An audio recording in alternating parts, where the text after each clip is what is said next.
One was a fresh-faced intern at a rising tech startup. The other, a faceless ghost in the deepest corners of the dark web.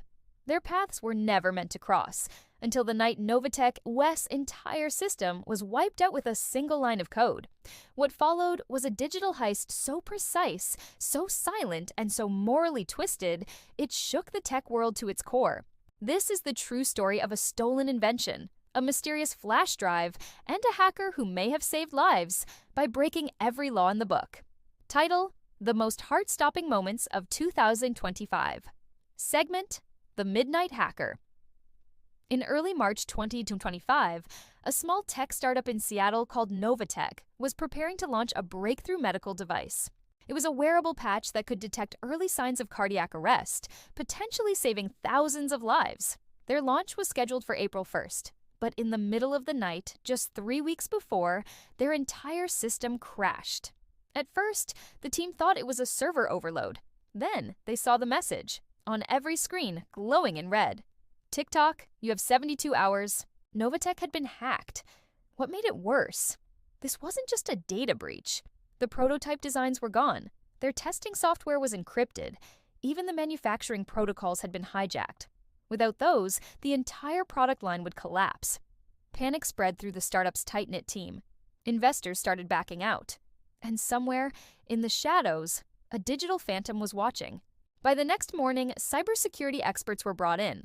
They traced the breach to an IP address in Reykjavik, Iceland. But when authorities checked it out, it was a dead end. Just a VPN server used to bounce signals across the globe. The trail went cold until something bizarre happened. A week later, in a coastal town in Croatia, a retired software engineer found a flash drive duct-taped under a park bench. Inside, Novatek's stolen files. Whoever left it had gone to great lengths to stay hidden.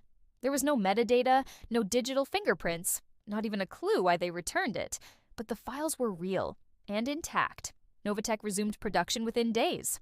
People started calling the hacker the Phantom Samaritan. Some believed it was a warning. Others said it was part of a larger plan. But things weren't over.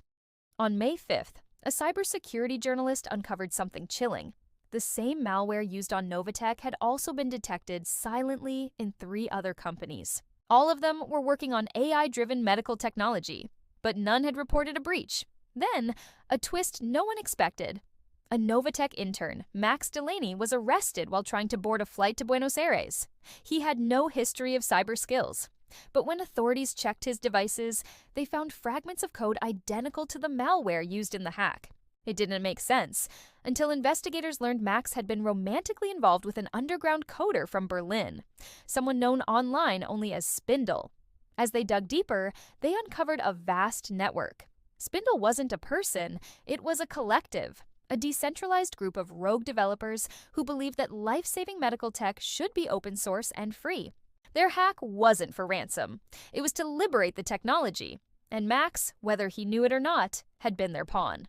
By the end of 2025, the Novatek device launched successfully. But a modified version, mirroring Novatek's prototype, also appeared on the dark web, free for anyone to manufacture. To this day, no one knows how many lives were saved, or how many were put at risk. And the Phantom Samaritan? Never caught. Never confirmed. But every time a life is saved by a wearable heart monitor in a remote part of the world, someone wonders, was that the work of a tech company? Or the ghost of a digital vigilante? This was just one of the most heart-stopping moments of 2025. And it may not be the last